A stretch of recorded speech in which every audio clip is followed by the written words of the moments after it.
Today we are starting with how do organisms reproduce. But before that, a simple question comes to our mind. Why do organisms reproduce? We know it is a very high energy expenditure process. Means whenever this process takes place, there is always lots and lots of energy which is wasted. So why should an individual waste energy? Because number one, it we consider it as a wasteful process, then still an individual waste energy because this will help in increasing the progeny, replacing the dead ones,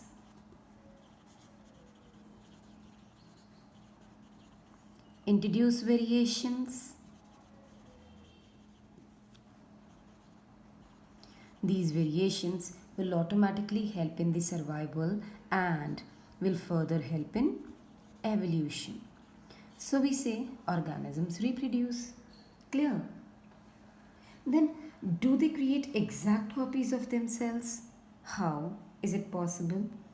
So the question is, do organisms create exact copy of themselves? See, whenever this process takes place, organisms' body designs are similar, meaning the blueprint is similar. For these designs, it is exactly the same, and reproduction at its most basic level will involve the making of the blueprints of the body design. If I say this is the DNA and it has to further undergo replication, it will open up like this. Then a new strand will copy it and make two copies of this DNA. This is called replication. What do we call it? Replication. Now, we have learned that chromosomes in the nucleus of a cell, it contains information, and that information which moves from one generation to another generation, it is in the form of DNA. This DNA is the information source. This DNA is the information source. This information accordingly will lead to altered body designs. Why? Because now, since we have made a copy of it, this copy will be restored. One original copy will be restored and the another copy will be used for pushing the other one, that is to the next generation. It is not that after giving away few gametes or chromosomes, the parent is left with half a set of chromosomes. Alright, it's never like that. So generally what happens? Before every division, before formation of chromosomes, each and every DNA first of all replicates itself. Replication means keeping one copy of DNA in the original cell and pushing the other copy out. Alright, and same way the copy pushed out would not have any organized cellular structure. Now this one has not any organized cellular structure. Therefore, DNA copying by the creation of an additional cellular apparatus then becomes the need. It means now after this the cell has to divide. When the cell will divide from 1 to 2, automatically the separated DNA copy will move into this cell and it will be now of further use. Making the copy here, creating the copy here is of no use. Right? This copy needs a cellular apparatus so that it can work. Each with its own cellular apparatus effectively will give rise to a new individual. So these two cells are of course similar, but they are likely to be absolutely identical. That depends on the accuracy of the copying mechanism. Right? What does it mean is that no biochemical reaction is absolutely reliable. So what will happen is, it is only to be expected that the process of copying will have some variation each time. So every time whenever this replication takes place, what is being introduced? A little amount of variation. Alright. As a result, this original copy and this variation, it is little helpful for the cellular apparatus to inherit to new changes. And these changes will automatically help this cell to survive in a better environment or in an environment where little variations can accommodate. What if these variations are not accommodated? What is the importance of this variation? Now, let's talk about that if supposingly there is a variation which is taking place in these cells. We say population of organisms is well filled and well defined in niches, right? Wherever a little population thrives, we call that area a niche. In our ecosystem. So using the ability to reproduce, the consistency of DNA copying during reproduction is important. Why is it important? Because it maintains all the body design and features.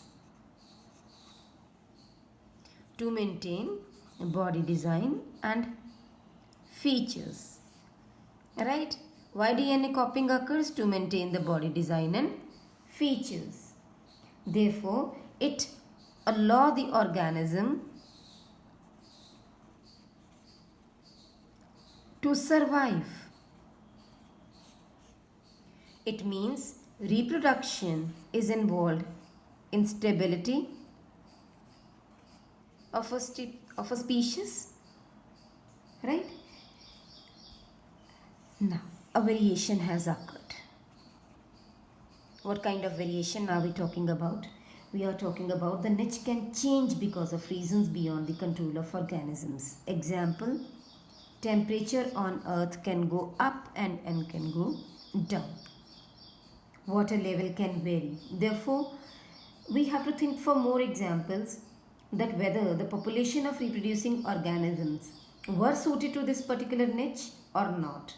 Supposingly, there is a variation in temperature in that particular niche where the DNA copying and reproduction process is going on. This is a reproduction process in the organisms which is leading to the stability and they all can survive in this given environment. There is a drastic change in the environment, that is the temperature has brought up or down. What will happen now? If a population of reproducing organisms were suited to that particular niche, were drastically altered. How? Population could be wiped out. Reason being, if the temperature can go up to 80 degrees Celsius and there were few in this species A, this species niche has got species A. When they are continuously reproducing, they have given rise to species B category also. Members in the same niche but known as species B. Why? Because these ones can only thrive or survive in a temperature zone of up to 40 degrees Celsius. And these can go up to 60 to 90 degrees Celsius. Can show variation. Okay.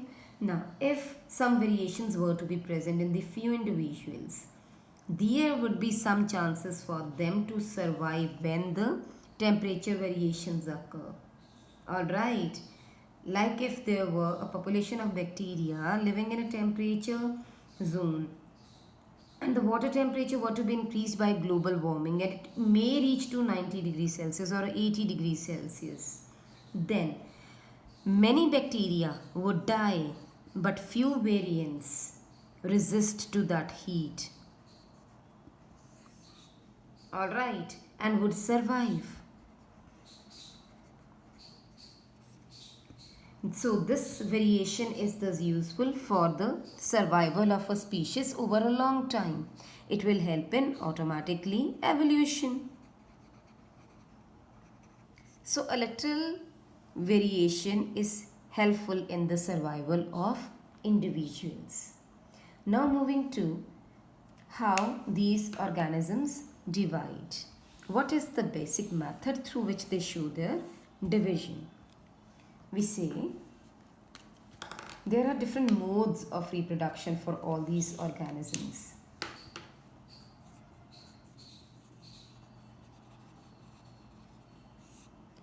Different modes of reproduction.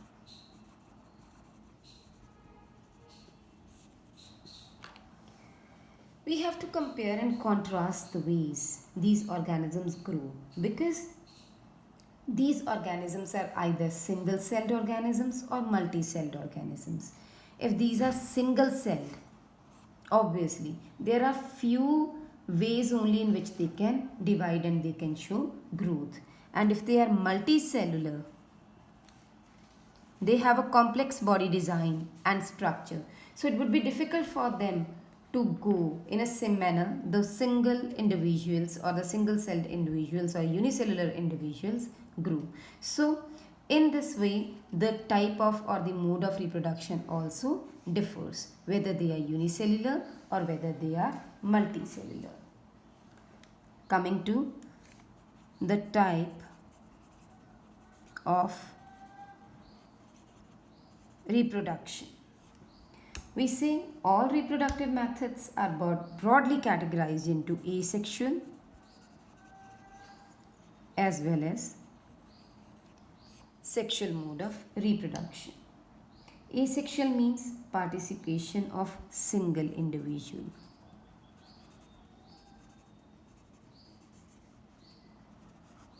Single individual. And this one, it involves the participation of multiple fissure, means in which sexual means in which complexity of the organ system leads to division, where two individuals are undergoing the process of reproduction. Clear? This is mainly taking place in those individuals which are either unicellular. Yes, multicellular too, but unicellular ones, they show asexual reproduction mainly. And the types of asexual reproduction involves fission, fragmentation, regeneration, budding, spore formation, vegetative propagation in plants,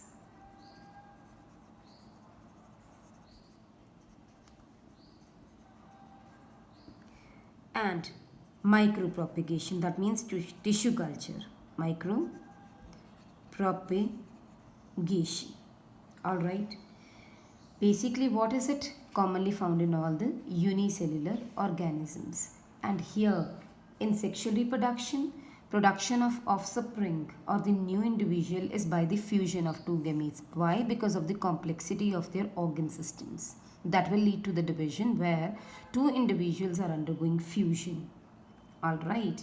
So here, two individuals that may be of usually one male and the other one is female.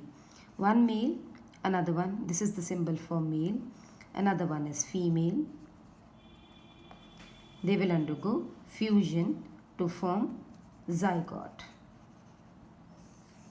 So these are haploid, means NN, half the set of chromosome gametes, which will give rise to a complete set, that is 2N, a diploid set of chromosomal gametes. Now, moving to each and every type of part of reproduction, asexual and then sexual in detail.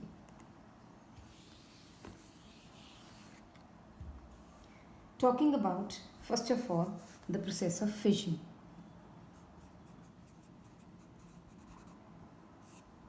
As the name suggests, it is to divide.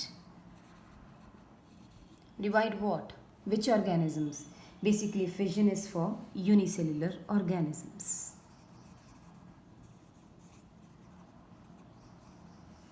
Clear? It is a type of cell division or fission which leads to the creation of two individuals.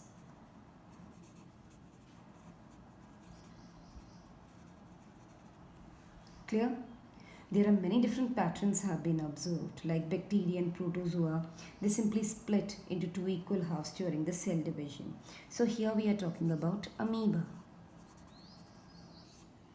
The splitting of two individuals, that means the splitting of two cells during division can take place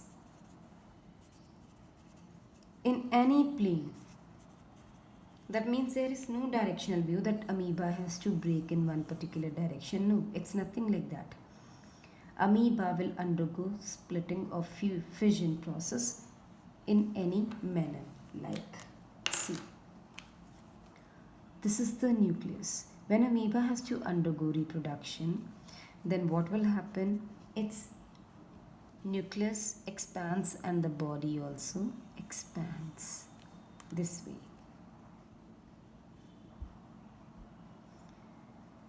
So the nuclear content, it expands, right?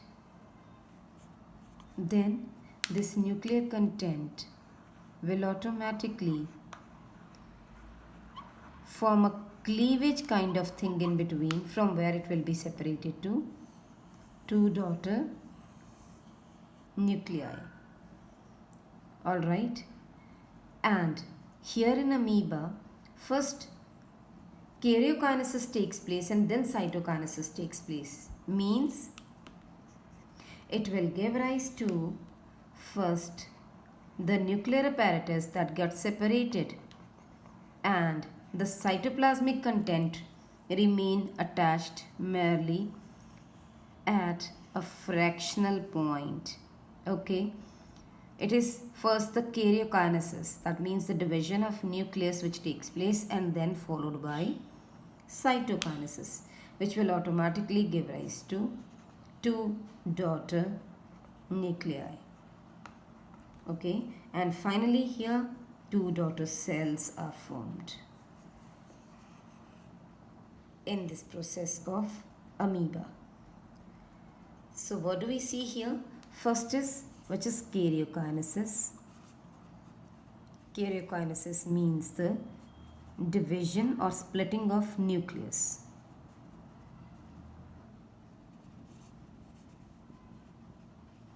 Which is followed by cytokinesis.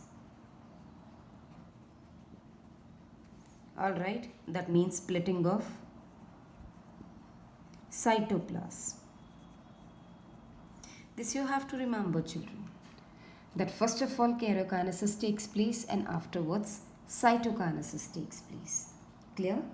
Now, in certain other organisms, like certain other unicellular organisms, the organization of their body is different, so the division is also different. Example, in Leishmania. Alright, that is an exception we have to write here. In Leishmania, I don't know when it's causing Kala Azar disease, which is a whip-like structure at one end. It has a whip-like structure at one end of the cell. Therefore, here binary fission, because it is splitting into two only, we call it binary fission. Binary fission takes place in a definite orientation. That means in one plane. Okay, in one plane, and that one plane is longitudinal. Other single-celled organisms such as malarial parasites. Now we are talking about fission only. We are talking about the other aspect of this, that is multiple fission. What happens in multiple fission? In multiple fission, the malarial parasite example Plasmodium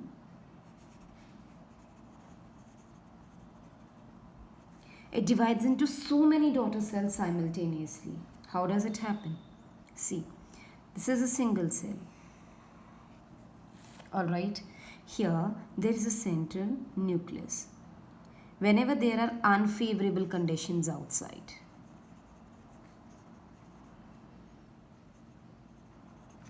unfavorable conditions which are not favorable for the growth, each nuclei will give rise to so many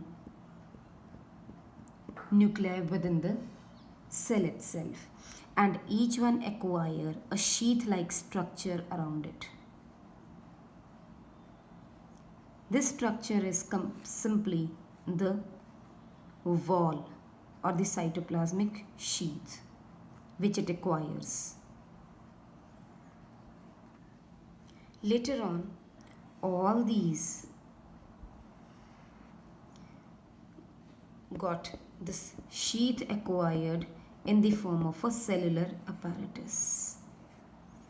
A fixed solid sheet in the form of a cellular apparatus within the same cell itself. These are number of daughter nuclei